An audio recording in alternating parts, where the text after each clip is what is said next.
Welcome everyone, it's Trey. I'm here on this, what is it, the 23rd day of January 2021. I'm here with my new friend Scott, who I met in a forum. It was like a Christian and atheist debate forum on MeWe.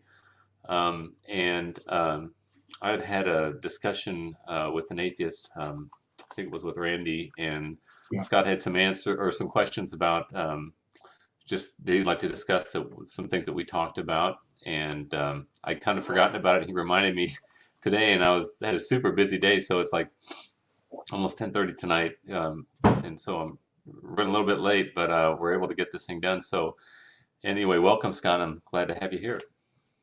Yeah, great. It's great to actually see you. Yeah, nice to meet you as well. So I don't even remember what it was that you had asked me about. So I had a discussion with Randy, who is an atheist, and I usually have the same argument. I've been doing this for more than a decade, and I have very similar. If you look at my Hangouts on my, particularly on the existence of God, my Hangouts on my page that I've had or just debates and discussions, it's usually the same, goes along the same line. And as you know, Randy, he said he wasn't overly happy with the way it went for him, and he doesn't want to come on again. But he said he found some flaws in my argument and put them in text and wanted me to engage them in text. I have a little bit, but none of his arguments are anything significant. Do you remember exactly what it was that you wanted to discuss about that or question? Well, there was a couple of things. One of the things that we started talking about in the chat was the Kalam Cosmological Argument, where they were basically challenging, what Randy had made the claim that there was a Kalam Cosmological Argument article that was posted on the website. I believe it was through Reasonable Faith.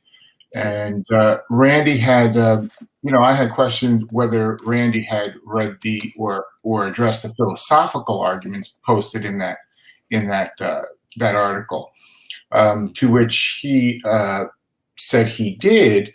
Now, I had not seen any of those philosophical arguments challenged by him, so I wasn't even sure if he read the article. That's why I had questioned too. He immediately took a turn in a civil, discourse to one where he was, cursing and getting what seemed to be very upset with that challenge. Now, I don't know if you're familiar with the Kalam Cosmological Argument as far as the philosophical arguments are concerned. But in that discussion, I didn't see him address any of those. So, I was wondering if you had noticed that as well. But like you said, you're not even sure if you remember that whole conversation unfolding. So wasn't sure. Yeah, it's kind of coming back to me now. But he was questioning the veracity of the Kalam Cosmological Argument, and he was basically taking to task the second premise, because it's premise one is whatever begins to exist has a cause. The universe began to exist, therefore the universe has a cause. And that's essentially what my argument is for whenever I argue with people. I always argue from Romans 1 and Romans 2. Romans 1 is creation, and Romans 2 is conscience or moral law. And so I don't know if you're familiar with Thomas Aquinas' 5 ways. He's got 5 proofs for the evidence for the existence of God. Yes. The first one is by way of motion. The second is by way of change. The third is by way of contingency. The fourth is by way of eminence. We see degrees, and there must be a perfection of the degree in order for there to be degrees. And then the fifth way is a teleology, the purpose. If there's purpose in the universe, there must be a purposer. And so, in my own mind, the way that I have categorized those, I actually put the first 4 in Romans 1, and the fifth is Romans 2. But so when you look at the Kalam Cosmological Argument, especially the first 3 ways of Thomas, when you've got motion, change, and contingency, those are all, in my view, different aspects of the same argument. And I think all 5 are going to be like cosmological arguments. They're arguing from the cosmos to God, and Right. they're going to be like a causal relationship. So, so the cosmological argument is basically, I call my argument the contingency argument. That's like the third way of Thomas, but because I'm Mhm. always saying if there's something contingent or dependent, then there must be something upon which it depends, because dependent existence cannot exist independently. So you got Correct. to Right. have two. You got to have two types of being. You got to have dependent being, and you've got, if there's dependent being, then there necessarily must be independent being on which it depends. Otherwise, it would not be. And so, what he wanted to do is say the second premise of the cosmological argument is the universe began to exist. He wants to say the universe is eternal. But if the universe is changing and it's eternally changing, then it's actually nothing. It can't be purely potential. It has to be, if something is actual, but it's not eternally in that actualized state, in other words, it's unchanging, then it had to be potentially what it was before it was actually what it was. So its first state is potential and not real. And you can't have all existence being potential, which is not real, before it is actually real.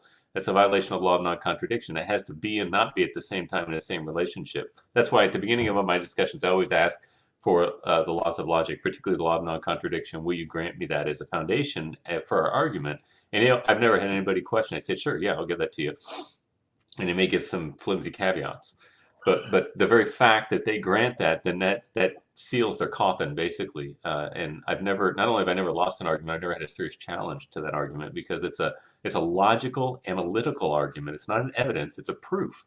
If Mhm. you grant that you have basic sense perception enough to know that you, the dependent being, exists, and the law of non-contradiction, those two maxims, if you grant them, is inescapable that there must be something independent upon which we exist, and it's not us. It's something unchanging, immaterial, and I would say personal as well. We hardly get that far because I can't get them to get the basic premise, because they always say, "Oh, well, yeah, okay, well, I'll grant that." Then, how do you get it being personal? Well, again, if I'm a personal being, impersonality cannot give personhood, because it does not have that attribute. It's called the principle of proportionate causality. Something cannot impart a causal or an actual relationship that it itself does not have. Like rocks cannot create philosophical societies. I'm always fond of saying, Right. rocks don't make valuable people. They don't value anything. They're invaluable. They're impersonal being, and impersonal being cannot create purpose. Hmm. So, so anyway, his complaint was the second premise of the cosmological argument, if I remember correctly. I think he shifted and he went somewhere else too, but he was just groveling and he couldn't. He, Well, kind of I feel felt that he was shifting all over the place because your argument from contingency, the cosmological argument really shows that the universe is contingent, or is most likely contingent. no, it's not most likely. Which It is, because anything that changes is dependent. Because right, right. when something changes, it's something outside of itself. So when something changes, it moves from potentially being something else to actually being something else. So, for example, Ed Feser, he's a Roman Catholic philosopher, but he's pretty good Right. on these things. It's Aristotelian philosophy with Thomas Aquinas. But he says that you got a mug of coffee, and it goes from being potentially cold to actually cold, and it moves from that state into the new state of existence by the environment, by the coldness of the cup. There are several factors that are affecting it, and in order to move that whatever it is from potentially being what it is to actually being what it is, it must be acted upon something else outside of itself, which is already actualized itself. So it's the actualized coolness of the cup, or the actualized coolness of the air interacting with the liquid itself, that moves that coffee to an actual state, is potentially cool to actually being cold. So anything that changes is affected by something outside of itself. In other words, it's dependent upon things Mhm. actualized outside of itself to move it to that new state of being. And so anything that changes is dependent by definition. So if you have something that's independent, it cannot change. That's why God doesn't change. He's not affected by anything. He's impassible. He's unchanging, and he's also got to be immaterial because matter is limited. It's contingent upon space. Space limits matter. So God must be immaterial as well. Matter is also necessary. Everything that's material is contingent or dependent. And you can't have an entire state of dependent being existing independently because it's dependent by definition. So and Yeah. he's trying like crazy to try to because I'm arguing with him right now. I can't remember. He was trying to argue the Vienna Circle logical positivists that he was saying that only thing that's true is that which can be empirically verified. And I said, Yeah. well, how do you empirically verify the principle that empirical verification is the only truth? And he's just trying to do backflips and stuff, and he can't do it because you can't. It's a self-defeating argument. It's silly. The amazing thing is that it took him so long to figure that out. Bertrand Russell was a part of the Vienna Circle, I think. But anyways, I saw that comment. He never did actually give you a response. The thing that strikes me most about these conversations is they feel their skepticism is a refutation, and they seem to rely on their skepticism a lot. But that's not actually a refutation for an argument that you're giving. Right. Well, they can be skeptical about a lot of things, but that doesn't mean they've actually refuted anything that you've said. That's what they have to do, and this is the thing that's the best rebuttal I've ever received is, well, I don't know. And I said, well, you just conceded the argument then, because when I make an assertion and I demonstrate it, and you do not rebut it, but simply say I don't know, you've conceded the argument. You've not defeated the argument. You basically said I can't deal with it, and so I'm just going to give up and say I don't know. Well, I don't know is a defeater of your view. You just gave up, and they don't like that. But that's what it is. That's how debate works. If you're gonna rebut your opponent, you have to show what's either there's a flaw in his argument, or you need to offer an alternative that is a better explanation of that what you're talking about. And when you don't do that and you just say, well, I don't know, and they say, well, why is it so bad to say I don't know? I said, that's fine, but you're saying that my answer is better than yours, so you've lost. They don't like that, but that's what it is.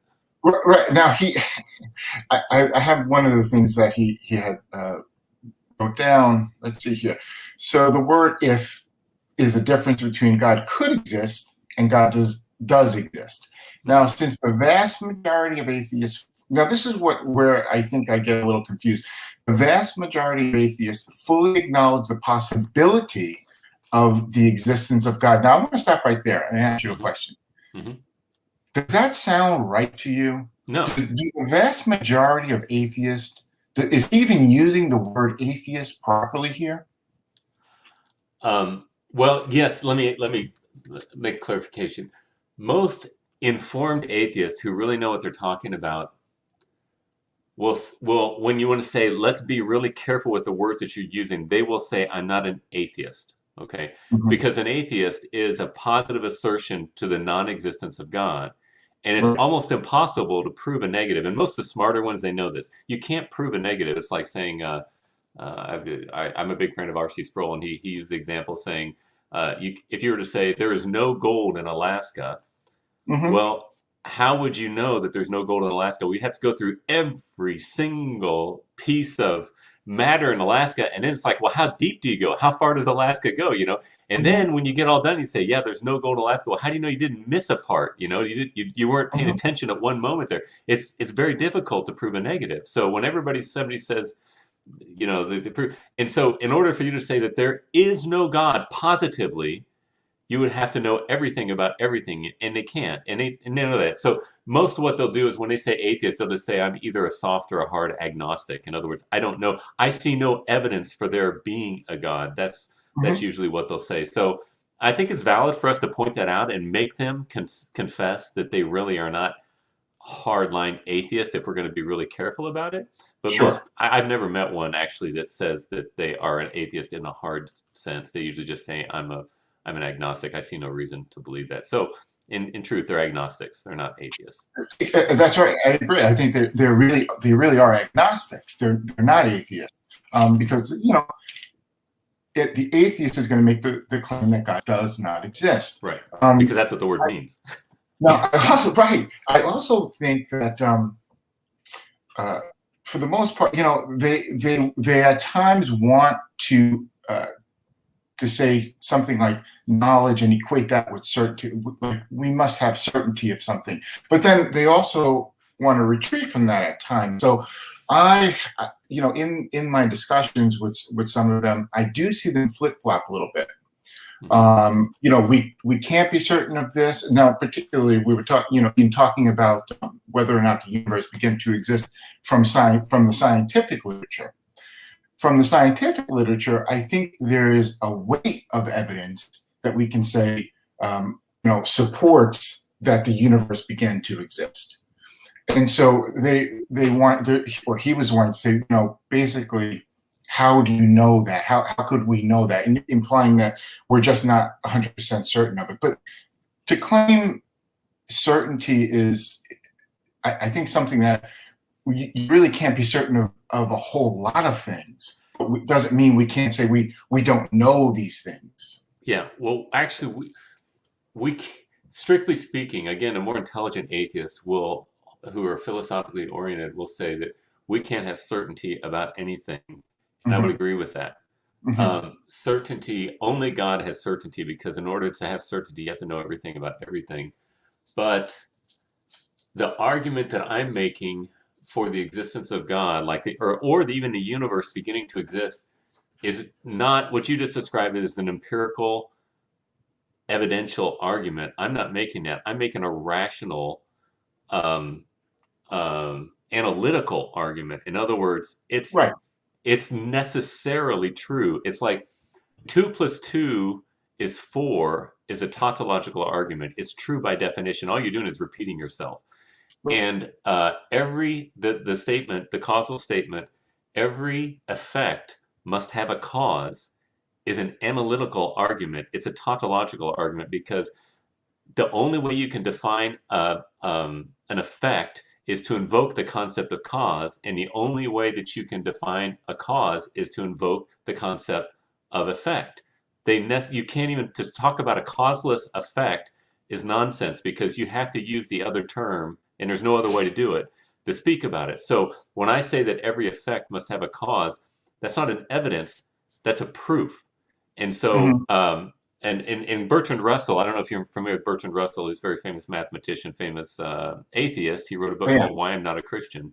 He basically said that he learned from John Stuart Mill when he was a young teenager that the cosmological argument, or arguing from causality, is fallacious, because he says that if everything must have a cause, then what caused God? Right. And again, he's a very intelligent mathematician.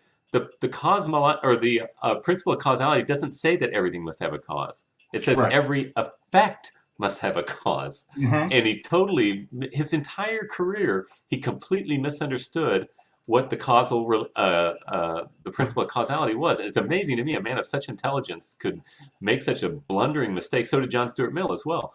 And so nobody ever said that everything needs an effect. But I get that argument all the time from atheists, and I have to correct them, and then they just kind of go, they don't know that they made that mistake.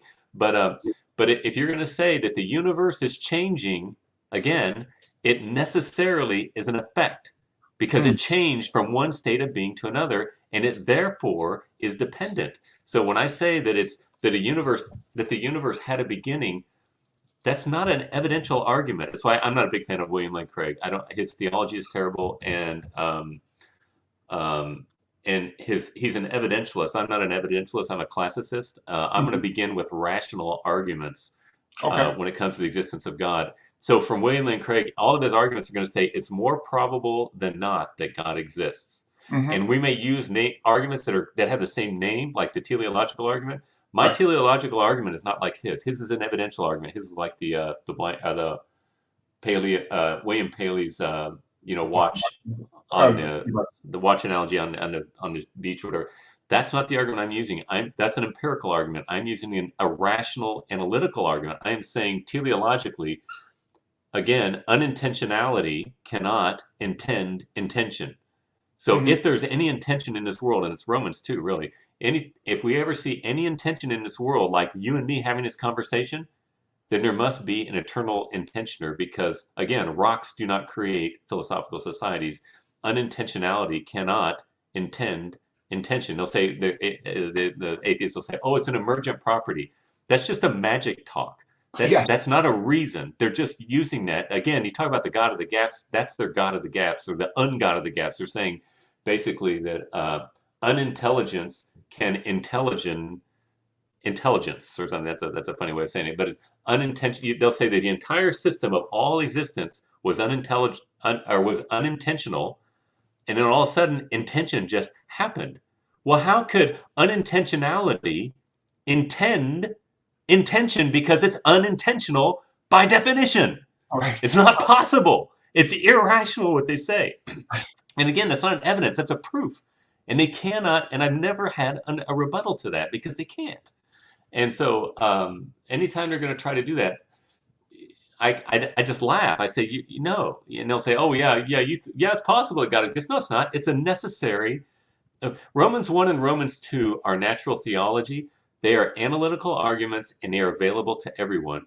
The Word of God is special revelation, and that is evidential, and it is not available to everyone. So that's why Thomas Aquinas made this distinction between preambles of faith and the articles of faith. The promises in the Word of God are articles of faith. Those are things that we trust in God's goodness, and it doesn't mean they're not evidential either. There's plenty of evidence to go along with it, but they are evidences to the Christian faith. But the preambles of the faith, creation and conscience, are available to everyone, and those are analytical. There's no faith required whatsoever for those, other than the instruments of inquiry. You know, your own sense perception and logic. You have to presuppose those, but once you grant those, you can't doubt them. It's not possible. It's not possible to disprove them, because they are analytical and true. If you say there's creation, there's a creator. That's a principle of causality. If you say there is a moral law, or there is intention, moral law is an intention, there must be an eternal intentioner. Or if there's a moral law, there must be a moral lawgiver. It's a necessary corollary to it, and it's not even open to question. Not because I say it must be true. No, it's just it's logically necessary. Are you familiar with Alex Rosenberg? No. He is a philosopher, an atheist, who actually denies intentionality exists altogether. He goes so far as to say we don't even have a personal point of view. So for him, I actually think he is taking his atheism to its logical conclusion. I think so. So as far as atheist philosophers go, I really have to respect him for at least following the logic here. Because it kind of goes back to what you were saying. You know, rocks are never going to have intentionality. They don't have the potential for intentionality. You know, what he's saying is, because basically we live in a closed universe, or where everything, all of our thoughts, all of our emotions are just the outworkings of nature, whether it's internal or external, you know, whether it's DNA or the environment. All of our He's thoughts, a materialist. is completely determined right from the singularity on. Mm-hmm. And so he's going to say, look, you're not even thinking about anything. You have no intentionality. You think that you are making purposeful decisions. You're really not. And so, you know, that's where they have to go if they're going to deny your argument, I think. Yes, I think you're right. And if that's the price that you have to pay for atheism, I guess you're welcome to it. But to me, that's just nuts. Yeah. I mean, you would have to. You're literally saying that you do not exist the way you believe you exist. In that you're making decisions. You know, that you're intending on doing things altogether. Yeah, So I think you're I don't know exactly if right. you've come across that before. No, I've had not. But here's the problem that I have. I mean, I have people that will bring up something like that, but very few are that daring because the consequences are so silly. So what does he say about the idea of justice? There is not. It's to him, right and wrong. There's no difference between good, bad, right, and wrong. He says this right in the beginning of his book. Okay, so does Go he ahead. deny the necessity of police and judges in prison? I do not recall. It's been a while since I read his book, but I think he would probably say that that may be necessary for us to function in a society. And why is it necessary? Yeah, that's a good question. I I don't have know. had these similar arguments with atheists, and it always absolutely. In other words, they cannot ask them about it. Okay, you're consistent with your view. There's a speech from us. I don't want you to walk in front of it. Did you do that right? Because life doesn't matter, you know. You're breaking up a little It's, bit. okay. Can you hear me now? Yeah, I Am I couldn't more clear? quite catch what you said a few seconds ago, though. Okay, so what I do is I'll tell the atheists, I'll say, please, you know, they want to say, existence doesn't matter. And I'll say, well, you can't live consistently. In other words, inconsistency is a sign of a failed argument. I think maybe James White says something like that too. But when you give me an argument and then I say, okay, I want you to live in consistency with what you say is true. And if Hmm. you don't do that, that's a defeater for your argument. So I'll say to them, all right, they'll say life doesn't matter, or there's no such thing as a free will or anything like that. Everything's determined. I said, okay, I want you to go outside and I want you to walk in front of the speeding truck. Can you do that for me right now? And they'll never do it. They'll kind of laugh and chuckle and say, yeah, because you know, or they'll say life doesn't matter, you know, it doesn't make any. I said, well, show me that, live consistently with that. And they never will. Well, I said, why did you get up and eat this morning? You know, why did you worry about whether your health is good or bad this morning? We all know that existence matters. And yet Hmm. they are forced by their worldview to say that existence doesn't matter. And every moment of their life they spend doing exact opposite of what they say is reality. And they Oh, can't yeah. do it. They cannot do it. And that's why I say then your worldview is useless. And I always tell this, I teach a high school class in church. And I always say, when somebody's got some kind of smart aleck, you know, super duper worldview that they say is so cool, usually it's going to be like atheism or something like that. I said, I want you to look at their lives. Hmm. And I want you to think about, are they able to produce or to help in such a way that is good? Everybody wants to be virtuous, okay? Everybody wants to live the good life. And Hmm. look at their lives. You look at somebody like Friedrich Nietzsche. You know, he was Hmm. the great Ubermensch. You know, and the man was an utter failure in his life. He was a failure with women. He was a failure with friends. He died, you know, basically insane, and his life was miserable. There's nothing super about that man's life. He Yeah. was a failure. And you look at all the intellectuals like that who supposedly are the smartest people in the room, and they have no virtue.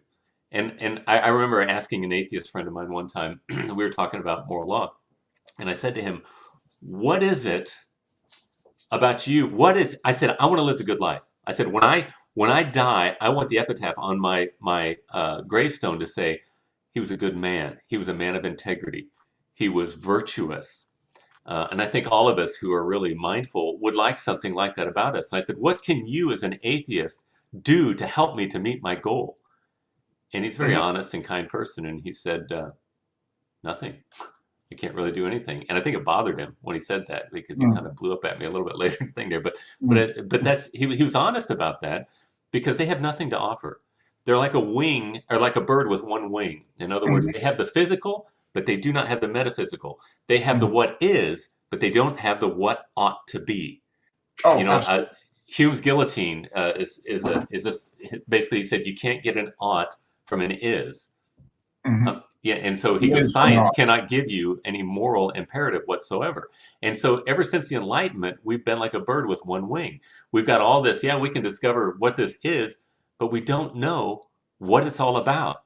And we have to take these blind leaps of faith about moral law that we say doesn't exist, but we live as if it's the most important thing in the world. And I Yes. think that we're in a neo-dark age right now.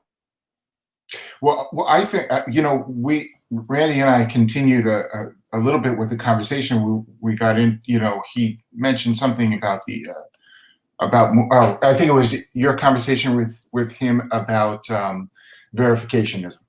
Mm-hmm.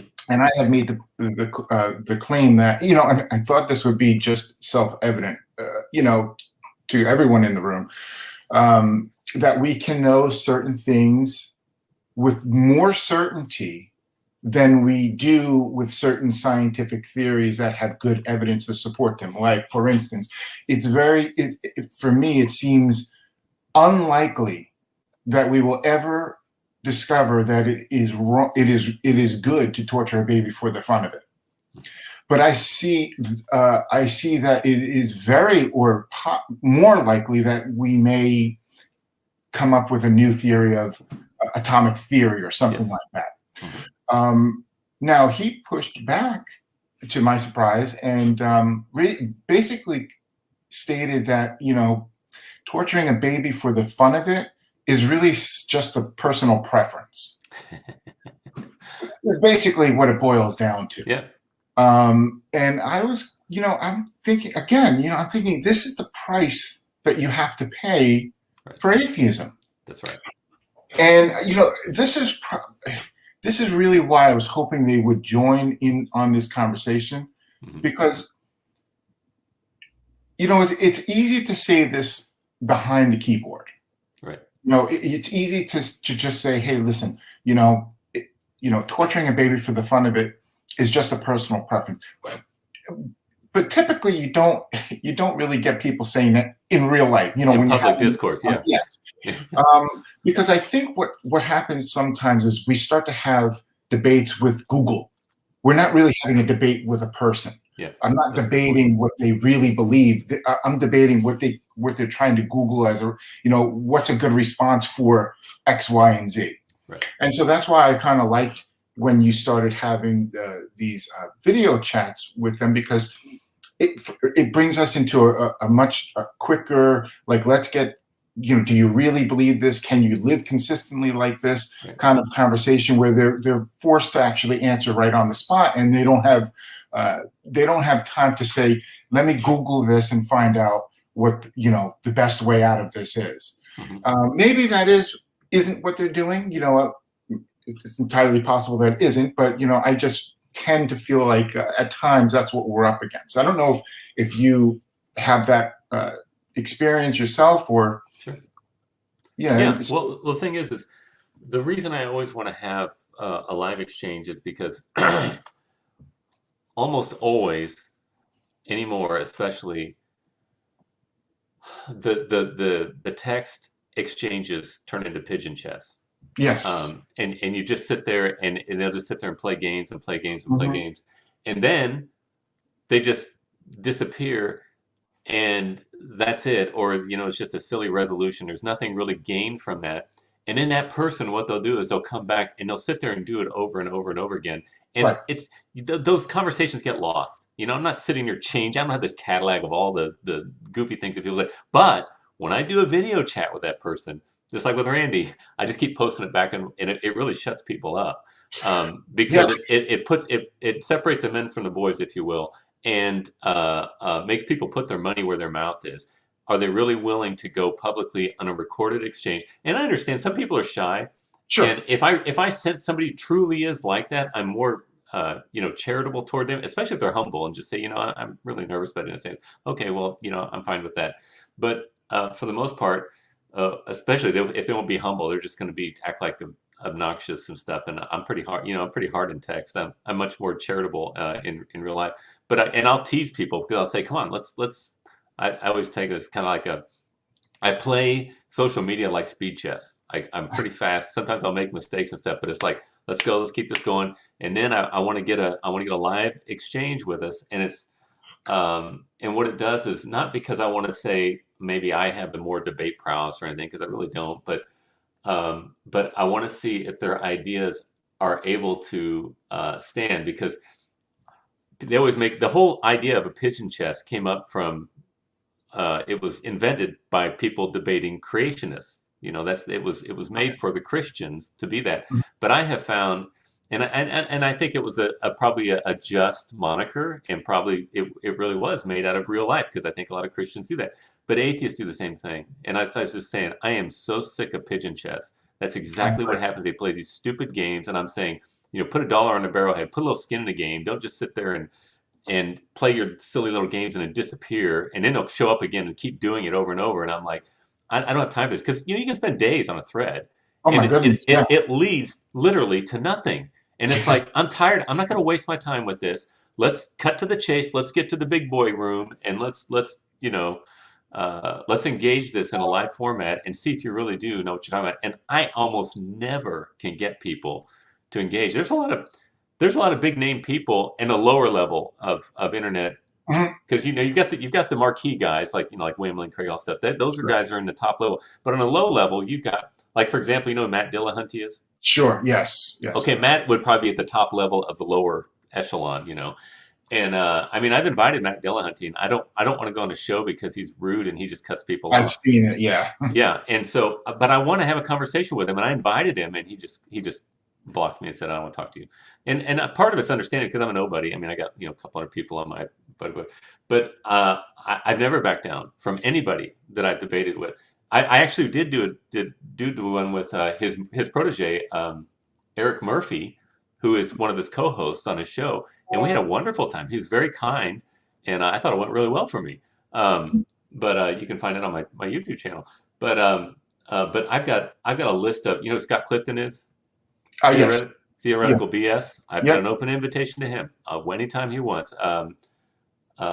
Alex Malpass, who he is? Yes. He's a philosopher. Yep. I got an open invite. I do have it's on my page. I have a very short interaction with him. He's just very quiet, and he didn't say anything. He doesn't want to talk to me. So I've got Ozymandias Ramsey's II. You ever heard of him? He's not no. Okay, he's not super popular, but he won't talk to me either. But anyway, I've got a bunch of these guys, and I've open invitation. Anytime you want, you give me the time, and I'll do it. But and I think some of them are. Well, actually, I don't know. I don't want to speculate, but I am delighted to talk to anyone. And like I said, as far as I can tell, I've never had a serious challenge. Not that I've never lost. I've never had a serious challenge to this argument. It's not that I'm all that great. It's just that the argument itself is that strong, and we just lost it. I think we're having a neo-renaissance, if you will, in philosophy. What happened is during the Enlightenment period, I place most of the blame on Immanuel Kant. And Immanuel Kant was a theist. He was came from a German pietistic background, and he was not being hostile toward Christianity, but he was trying to bring a synthesis between rationalism and empiricism, because you had Descartes, who was a rationalist, come up with the cogito ergo sum. The only thing we can know for sure, is that we, the inquirer, exist.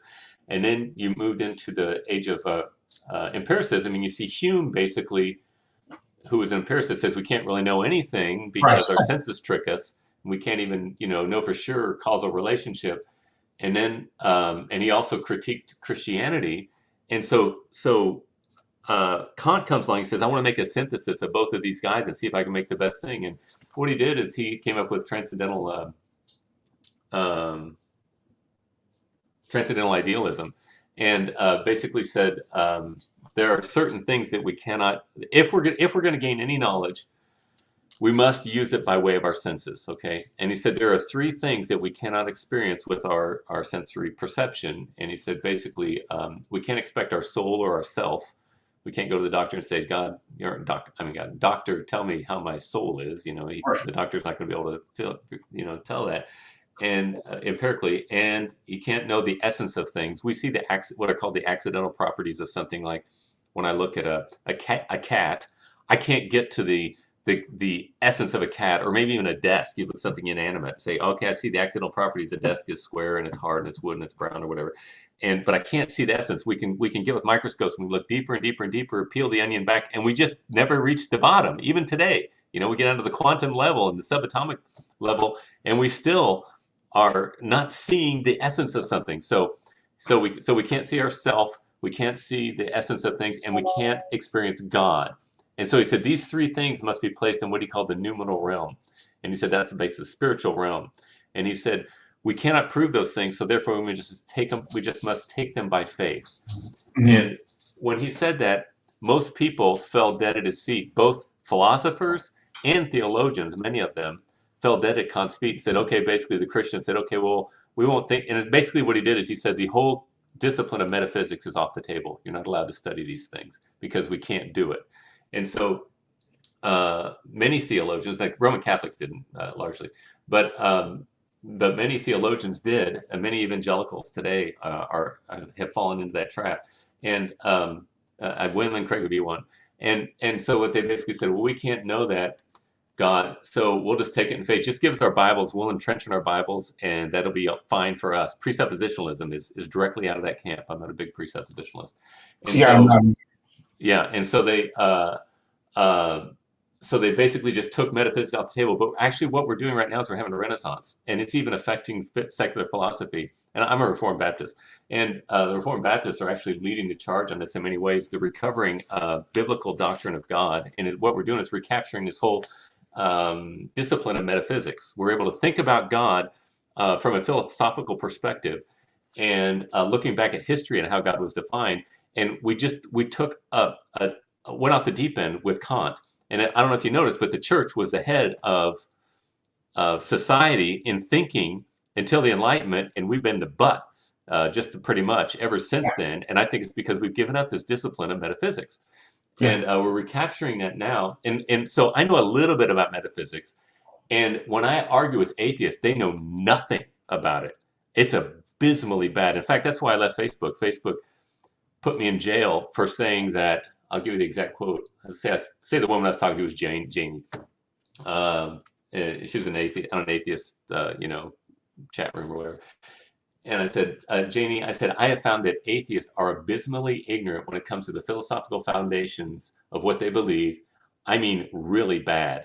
And abysmally, I put asterisks around it. And abysmally bad, I put really bad, I put asterisks around it just to emphasize it. And Facebook said, that's hate speech. You are in jail. And I said, it's time for me to go. Sorry, I'm leaving. That's actually scary. It is. There's nothing offensive about that whatsoever. No. And anyway. But I want to kind of just make sure people are clear on something, because I think there's maybe a misconception in that chat room when it came to what you were trying to accomplish. Your intention is not to just win arguments. I clearly understand that, but I just want to make sure they clearly understand that. I mean, when you invite someone on to your show, you're not trying to embarrass them or to one-up them. It's because you genuinely love them and want to see them come into the kingdom. I do. But here's the thing. I do want to win because I believe my perspective is correct. But I also want to learn if I am wrong and change the view. I've always said this to people. I said, if you can demonstrate to me that I'm wrong, I will change. I said, I am not a Christian because I have some preconceived notion that this is what I need to do. I said, I'm willing to follow the facts wherever they are. I've told Jehovah's Witnesses this too as well. I said, demonstrate to me that your way is true and I'll change. I am not dedicated to Christianity. I am convinced that it's true. And when I engage with somebody, I am interested in winning, not so I can put a notch on my belt, but so that I can say that I have the right way. And if I don't, I want to welcome that that correction into my life. And I've had people correct me about stuff. God, I remember I had a friend of mine who we were good friends. I became a Christian when I was 20 at an organization called Youth with a Mission. You ever heard of that, or YWAM? No. Okay, it's a young youth missions organization. It's a charismatic organization, and I had a friend that I met in there, and we hooked up on Facebook many years later, and he was very zealous for the faith, seemed like, but he became very liberal in his perspective. And he challenged me, and he's a smart guy, he challenged me on my view of the separation of church and state and gave me some historical data to it. Utterly changed my view altogether. And I learned a lot from that. That's just one of these examples that sticks out of my mind, because what he was saying was true from my perspective. What I could see, the evidence, it was excellent. I have changed my view radically on it. I have an opinion that Christians don't understand the separation of church and state doctrine, and neither do the atheists. Both sides, Christians want to say it doesn't exist, and atheists say that means that Christians can't be involved. The very purpose it was designed by Roger Williams was to protect Christianity from being prostituted. Right. And it's a wonderful doctrine when properly understood, but hardly anybody understands it today. So that's just an example of people who have corrected. I've had atheists, correct me on different things too. And I'm like, oh, you know what, you're right. And I'm happy to change my view. So when I'm engaging with somebody, I am convinced that my perspective is correct, and I'm not limp-wristed in the way that I argue with it for it because I believe it's true. But I don't say that because I want to win over somebody to dominate them. Right. But I want to love them. I mean, I've said this. You go look at my Hangouts, my debates and stuff from the past. I regularly will say that. I said, I am here because I love you. I love Randy, and everybody that I engage with. If I am a Christian and I'm engaging with people, reasons other than out of love, what use is my religion? Right. That's what Paul said. In 1 Corinthians 13, we must be motivated ultimately by love. And I mean, I was at the abortion clinic this morning. I'm there every Saturday morning, and there's a whole bunch of atheists there that are at that part. And I always tell them that. I said, and they get kind of freaked out and kind of angry too, say I'm lying to them. I said, no, I'm here because I love you. I care about you, even though we differ with this and what you're doing is wicked. I said, I am speaking to you now because I care about your soul and I genuinely love you. And but that's, as Christians, that's got to be our clarion call, the very crown that we wear on our heads. Now, it may not appear that way because I'm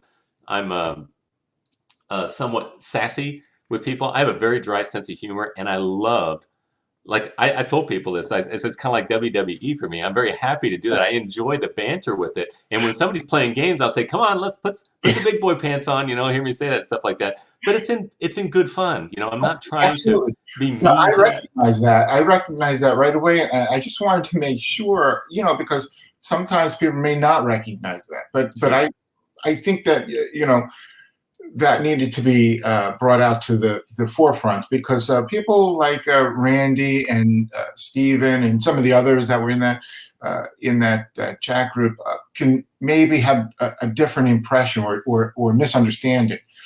When you ask them to come on, it's because you're actually wanting to hear their thoughts, that you respect their opinions on things, that like you had mentioned before. If there is a correction, you're willing to be corrected. That's right. And that's my goal as well. And that's why I was really hoping that we would get one of them to come and have a conversation because I don't have all the answers. Mm-hmm. I don't know all there is to know. I mean, I'm as far as, apologists are concerned, I'm probably a 50-cent apologist, not even a $1 apologist. Well, me too. And I need to learn, and I enjoy that. And I enjoyed that exchange with Randy. We're talking about him right now because it was good, but and I he's a very intelligent person, and I very much enjoyed that. And I'm pleasantly surprised. Sometimes I'm not. It's a waste of time. Sometimes I engage with some people, but oftentimes I am pleasantly surprised, and I really like engaging like with a Burppool. You don't know who he is, but he's one of my longtime debate partners, and he's a guy that doesn't have any edge. Because I've debated several guys that have degrees in philosophy, and they're utterly unimpressive. And here guys like Bert, he's very intelligent. He's an animator. Used to work for DreamWorks. I don't know where he works for now, but. And he's made you look me up. He's made a bunch of videos making fun of me, and I like that. He gets me. All right, he's the guy that gets me. He never is mean to me, but he makes fun of me all the time, and he knows that I love it. In fact, there's a real funny one up there. I don't think he made that one though. If you look up Miley Cyrus Wrecking Ball and Trey Jadlow, it's probably this meme one up there. It's really funny. It's Bert's in the foreground talking about something about our conversation, and then I'm running up behind him, coming to attack him, and then Miley Cyrus comes in and whacks me out, knocks me out. with her Wrecking Ball song. It's really funny. And Bert's made several of those like me too, and I love that. I think that's the kind of stuff I like to do. I don't have difficulty laughing at myself, and I love self-deprecating humor, and Bert knows that, but he's never like abusive to me, but he has a very sharp sense of humor, and that's what I love, and that's why I kind of feel like I kind of have a rapport with atheists, because atheists tend to be like that. Yeah. And sometimes I like to throw it back in their face. Like if they get offended, I'll say, "Oh, are we a little wilting flower? Are you a snowflake?" Because I know that they pride themselves in being tough, and having that sharp wit of humor. And so I'll outwit them sometimes. It's kind of fun just to rub their face in it, sometimes. So. Well, I figured we would just close this out with just maybe, inviting them to have an actual conversation face to face. Maybe at some point in the future they'll maybe see this and think, okay, maybe Randy's, maybe Randy's watching now. Maybe he'll think, okay, they're not looking to one up me, or they're just looking to have a conversation, and they may be willing to, take another shot at it. Yeah. And did you see my exchange with Randy? I did, yes. And did I treat him with respect? I thought you treated him very respectfully. Or with her. I think he identifies as a woman. Anyway. Okay.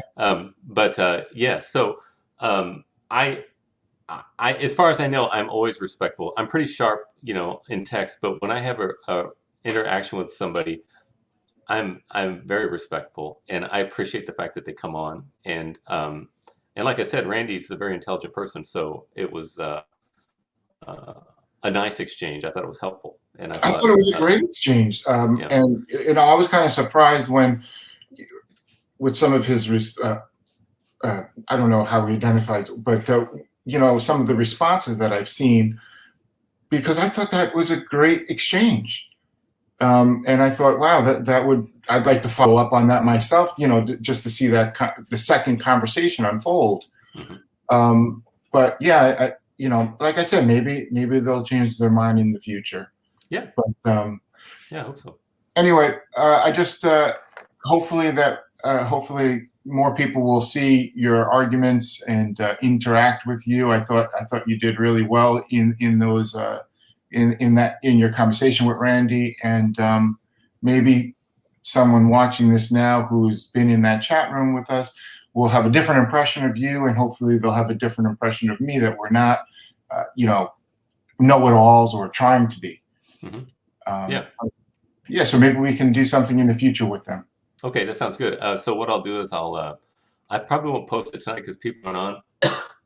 Well, the atheist probably on Sunday, but I'll probably post this on Monday in that room. I can't remember. I think I remember which. I've only got a couple of them that I'm on. They say atheist and what? Reason or something like that. Reason. Atheism and reason or something. Reason and logic, I think it is. Okay. Yeah. All right. So I'll post it in there, and I don't think I'll tag Randy, but I'll just leave it up there, and hopefully some people will watch it, and hopefully we can get some interaction out of it. Yeah, that'd be cool. Well, thanks for taking the time to talk with me. Yeah, it was very nice to meet you, Scott, and I'm looking forward to interacting with you in the future. Definitely. All right, man. God bless. All right. God bless you. We'll see you. Bye-bye.